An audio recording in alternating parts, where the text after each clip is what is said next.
Hi everyone. सभी स्वस्थ हैं, मस्त होंगे। मैं भी ठीक हूँ। स्टोरी का नाम ये कैसी दीवानगी, एपिसोड 17। अंजू के जमीन पर बेसुध होकर गिरते ही वेदिका का दिल कांप जाता है। ये चीजें इतनी अचानक क्लियर हो गई थी कि इसका अंदाजा लगाना वेदिका के लिए भी असंभव सा प्रतीत हो रहा था। आइए अब थोड़ा फ्लैशबैक में चलते हैं। जब अंजू वेदिका से लड़ने के लिए उसके पास गई थी, तब कुछ लोग दांव लगाए हुए बैठे थे और जैसे ही अंजू का ध्यान भटका, वह भागते ही मौके का फायदा उठाकर पीछे से एक रॉड से जोर से अंजू के सिर पर प्रहार करने लगी। ये प्रहार इतना खतरनाक और जोरदार था कि अंजू को पीछे पलटने का मौका भी नहीं मिला।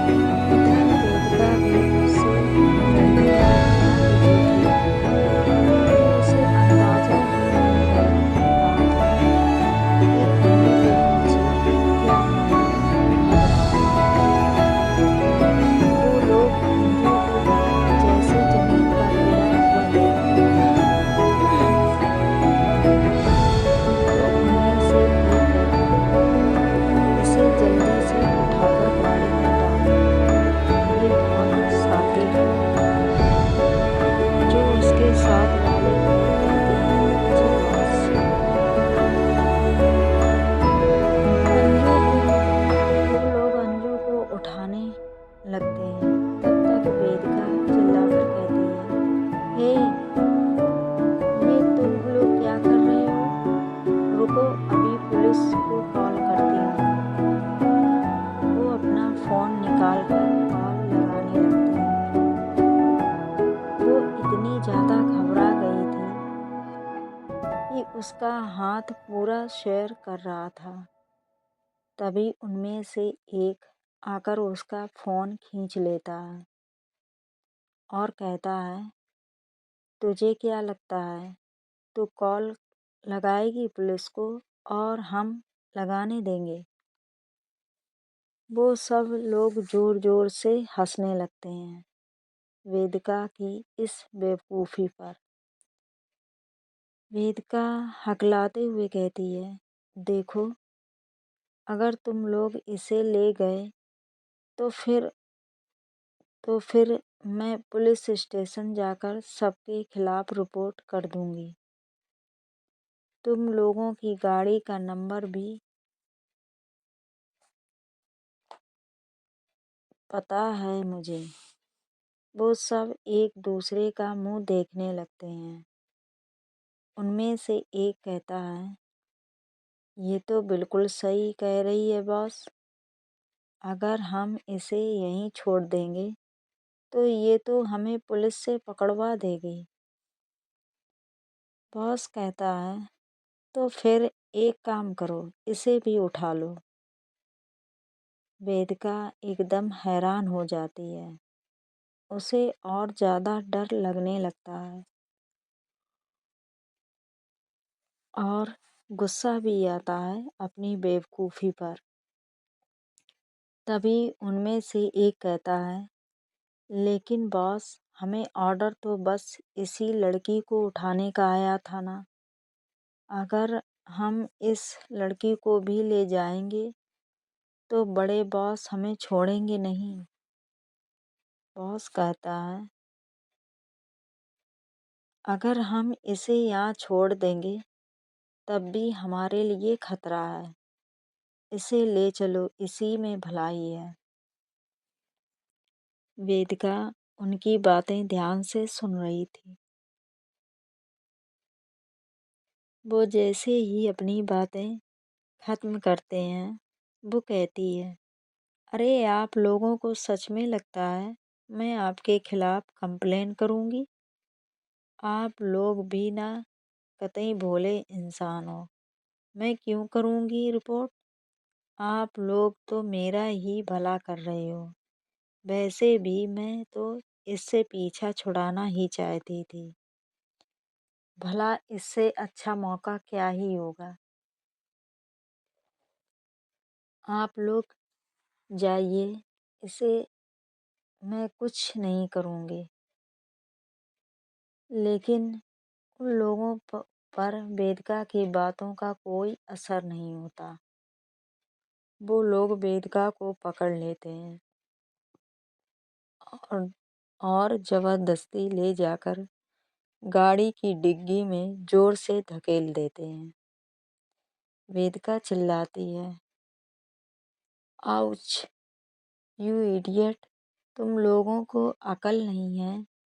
किसी लड़की को गाड़ी में कैसे बिठाते हैं, बदतमीज कहीं के। और ये क्या, डिग्गी में लेकर धकेल दिया। अगर तुम लोग प्यार से कहते तो मैं चलती नहीं क्या तुम्हारे साथ। वो बंदा जो उसे डिग्गी में डालने आया था, वो उसकी डांट से थोड़ा सहम गया था। वो चुपचाप किसी दोषी की तरह उसके सामने खड़ा था और वेदिका उस पर अपना फ्रस्ट्रेशन निकाले जा रही थी। अब मेरा मुंह क्या देख रहे हो? सॉरी बोलो मुझे। देख रहे हो कितने जोर से लगी है? वेदिका मुंह बनाते हुए कहती है।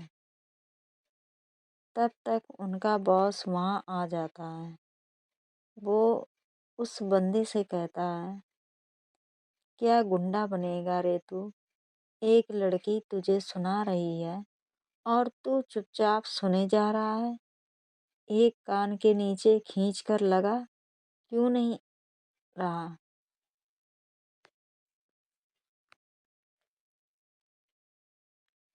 वेदिका तुरंत अपने दोनों गाल पकड़ लेती है और खुद को समेट कर चुपचाप बैठ जाती है। वो बंदा अपने बॉस के डर से और सहम जाता है। वो लोग फिर अंजू को लाते हैं और उसे गाड़ी के बीच वाली सीट में लिटा देते हैं। वेदिका जोर जोर से गाड़ी की डिग्गी को पीटने लगती है और चिल्लाते हुए कहती है, सच में तुम लोगों को बिल्कुल भी मैनर्स नहीं है। तुम लोगों का क्लास नहीं देखते। जिसे डिग्गी में डालना होता है उसे सीट पर बैठाकर ले जाते हो और जिसे सीट पर बिठाना होता है उसे डिग्गी में। लेडी वार्स वो लोग वेदिका की बातों का ध्यान नहीं देते और वहाँ से गाड़ी स्टार्ट कर चले जाते हैं। थोड़ी ही देर बाद ये लोग अपने ठिकाने पर पहुँच जाते हैं। वो लोग पहले अंजू को पकड़ कर अंदर ले जाते हैं, फिर वेदिका को निकालने के लिए आते हैं। जैसे ही वो डिग्गी खोलते हैं, वेदिका वहाँ से हड़बड़ाकर बाहर निकलती है, खुद ही, और फिर एक लंबी सांस लेती है। उन लोगों में से एक वेदिका को पकड़ने के लिए आता है तो वेदिका उसे वहीं रोक देती है। कहती है, स्टॉप, मैं खुद चल लूँगी। अपने गंदे हाथों से मुझे छूने की ज़रूरत नहीं है। तुम लोगों का क्लास नहीं है। बस नहीं है मुँह हाथ लगाने का। वो वहाँ से खुद ही उनके पीछे पीछे जाने लगती है। वो देखती है कि चारों तरफ सिर्फ जंगल ही जंगल है और बीच में एक फार्म हाउस टाइप घर बना हुआ है। वो घर कम कबाड़ खाना ज़्यादा लग रहा था। वेदिका जब सब कुछ बहुत ध्यान से देखते हुए जा रही थी। फाइनली ये लोग इस घर के अंदर जाते हैं। वेदिका अंदर का नज़ारा देख कर दंग रह जाती है। अंदर बहुत सारे गुंडे थे और वो दिखने में काफ़ी खूंखार लग रहे थे। सब लोग वहाँ अपनी अपनी बंदूकें लेकर खड़े थे। उसके होश तो तब उड़ते हैं जब वो देखती है कि वहाँ वो गुंडे भी थे जिसको अमन ने अंजू को मारने के लिए हायर किया था। उस हॉल के बीचों बीच एक ऊंचा सिंहासन टाइप एक काउच लगा हुआ था जिस पर एक बहुत ही भयंकर और विशाल शैतान जैसा दिखने वाला आदमी बैठा हुआ था, जिसकी लंबी लंबी दाढ़ी और मूछ थी। आंखें अंगारों से भी ज्यादा लाल। उसकी लंबाई करीब 7 फीट रही होगी। वो अपनी लाल अंगारों जैसी आंखों से वेदिका को ही देखे जा रहा था। वेदिका का तो डर के मारे घिघी बन जाती है। वो जोर जोर से कांपे जा रही थी। वो आदमी जो उस सिंहासन पर विराजमान था, उसे वो सब गुंडे बिग बॉस कहकर बुलाया करते थे। वो वहाँ के सब गुंडों का मुखिया था। वो पहले तो वेदिका को ध्यान से देखता है, फिर कहता है, ये किसको उठा लाए हो तुम लोग? इस लड़की को तो देखकर ही लग रहा है कि एक थप्पड़ में ही बेहोश हो जाएगी। इसने क्या बिगाड़ा था तुम लोगों का?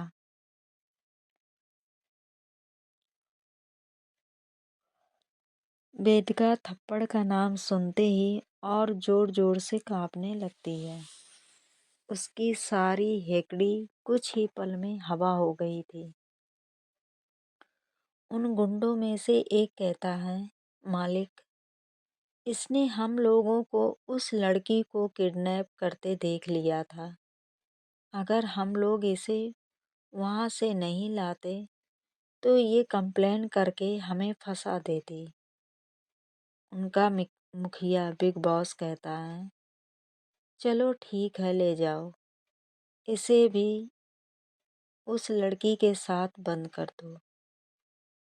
वेदिका वहाँ कुछ नहीं बोलती, चुपचाप बिना कोई हरकत किए उनके साथ चली जाती है। वो लोग उसे एक कोठरी टाइप घर में ले जाते हैं। उस कोठरी में ज़्यादा प्रकाश भी नहीं था। वो उसमें से ले जाकर वेदिका को धकेल देते हैं। वेदिका बेचारी मुंह के बल गिरती है। वो जोर से गुस्से में चिल्लाते हुए कहती है, कमीनों, मार डालो मुझे। तुम लोगों को शर्म नहीं आती है एक लड़की के साथ ऐसा बिहेव करते हुए? तुम लोगों की जरूर कोई गर्लफ्रेंड नहीं होगी, तभी तो लोगों को पता नहीं है एक लड़की के साथ कैसा बिहेव करना है। उनमें से एक जो उस टाइम गाड़ी की डिक्की में जो इसका बकवास सुन रहा था, वो इस बार भी वेदिका के बातों को ध्यान से सुन रहा था। वेदिका ने अपनी इस बात से तो जैसे उसकी वीक पॉइंट पर प्रहार कर दिया था। वो थोड़ा उत्सुक होते हुए पूछता है, आपको कैसे पता कि हम लोगों की कोई गर्लफ्रेंड नहीं है? वेदिका चिढ़ते हुए कहती है, तुम लोगों की जैसी हरकतें हैं, तुमको लगता है कोई लड़की तुम्हें अपना हाथ देगी? तुम लोग जैसे जाहिलों से लड़कियां कोसों दूर भागती हैं। वो बेचारा अपना मुंह बना लेता है। तभी उन गुंडों में से एक कहता है, तू क्या इसकी बातों पर ध्यान दे रहा है? ये लड़की पागल हो गई है, कुछ भी बोलती है।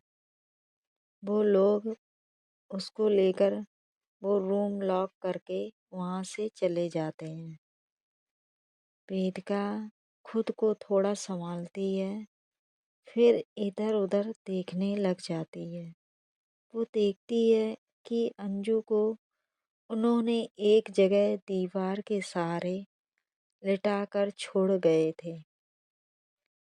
वेदिका उसके पास जाती है और उसे बहुत ध्यान से देखती है। अंजू की आंखें बंद थीं, उसका पूरा फेस खून से सना हुआ था। वेदिका को अंजू का ये कंडीशन देखकर दया आ जाती है। वो उसके पास बैठ जाती है और अपने पॉकेट से हैंकी निकालकर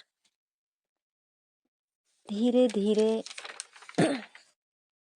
उसके फेस से ब्लड को क्लीन करने लगती है और बुदबुदाते हुए कहती है, यूं तो खुद को बब्बर शेर समझती हैं, लेकिन एक ही रॉड लगने पर बेहोश हो गईं।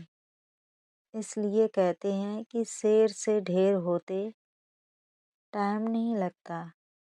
वैसे जो मेरे साथ किया है, उसके बाद तो मुझे तुम्हारी शक्ल भी नहीं देखनी चाहिए थी, लेकिन क्या करूं, तुमने मेरी हेल्प भी तो की है, मेरी फैमिली की भी हेल्प की, तो चलो इतना तो मैं तुम्हारे लिए कर ही सकती हूँ। वो जैसे ऐसे ही बुदबुदाते हुए उसका सारा ब्लड साफ कर देती है। फिर उसे थोड़ा सा आगे की ओर करने की कोशिश करती है, जिससे उसके पीछे सिर पर जो चोट आई थी उसे साफ कर सके। तो होता कुछ यूं है कि जैसे ही वो अंजू को अपनी ओर थोड़ा आगे की ओर करके उसके पीछे की चोट को देखने की कोशिश करती है, अंजू पूरा का पूरा उसके ऊपर झुक जाती है और उसका सिर वेदिका के कंधों पर आ जाता है। यूं कहें कि एक हग ही हो जाता है इनका। वेदिका असहाय सी हो जाती है इस छुअन से, लेकिन वो अपनी प्राथमिकता अंजू के चोट को देती है।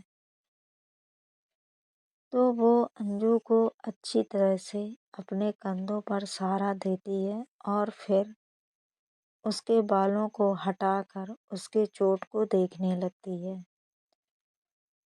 वो देखती है कि थोड़ा डीप कट लगा है वहाँ पर। वो वहाँ के ब्लड को साफ करने लगती है। गलती से वेदिका का हाथ अंजू की चोट वाली जगह पर चला जाता है। अंजू तो बेहोश थी ही, लेकिन उस चोट पर उसका हाथ जाने की वजह से उसे बहुत दर्द होता है। उसके सिर का पूरा बोझ तो वेदिका के कंधों पर था। वो जोर से पीछे से वेदिका के ब्लेजर को अपनी मुट्ठियों में भींच लेती है और उसकी सांसें वेदिका की गर्दन पर जोर जोर से चलने लगती हैं। वेदिका को पता नहीं क्यों अंजू की सांसों से एक अजीब सी सिरहन महसूस होती है। वो अंदर से कांप जाती है जब वेदिका पाती है कि अंजू को दर्द हो रहा है, इसलिए उसने जोर से मुझे पकड़ा। तो वो चोट वाली जगह पर फूंक मारने लगती है और बहुत आराम आराम से उसके उस चोट को साफ करती है। जब वो सब साफ कर लेती है तो अंजू को अपने कंधों से उठाती है और उसी दीवार के सहारे बहुत धीरे से लगाती है और फिर अपने हैंकी से उसके उस चोट को बांध देती है जिससे ज़्यादा खून ना निकले और मन ही मन कहती है कि मेरे हिस्से में इसे एक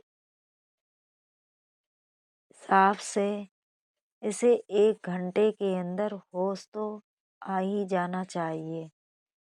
फिर खुद भी उसके पास ही दीवार के सहारे लग जाती है। वो पहले तो इधर उधर देखती रहती है लेकिन फिर उसकी गर्दन अंजू की ओर होती है। वो अंजू के चेहरे में पता नहीं क्या देखती है, बस उसे देखती रह जाती है। वेदिका मन ही मन सोचती है, ऐसे देखो कितनी शांत लग रही है। इसके मासूम से दिखने वाले चेहरे में किसी को लगता है कि एक बब्बर शेर छुपा बैठा है। एक सेकंड, मैं इसे शेर क्यों बोल रही हूँ? ये तो लड़की है ना, उस हिसाब से तो इसे शेरनी कहा जाना चाहिए। लेकिन यार शेरनी से इसके कारनामों की तुलना कुछ जम नहीं रहा। इसके लिए तो बब्बर शेर ही फिट बैठ रहा है। ये सब सोचते हुए वेदिका के फेस पर एक बड़ी सी स्माइल आ जाती है। तो देखते हैं आगे क्या होगा। अब तक तब तक इंतजार कीजिए। Bye bye, see you.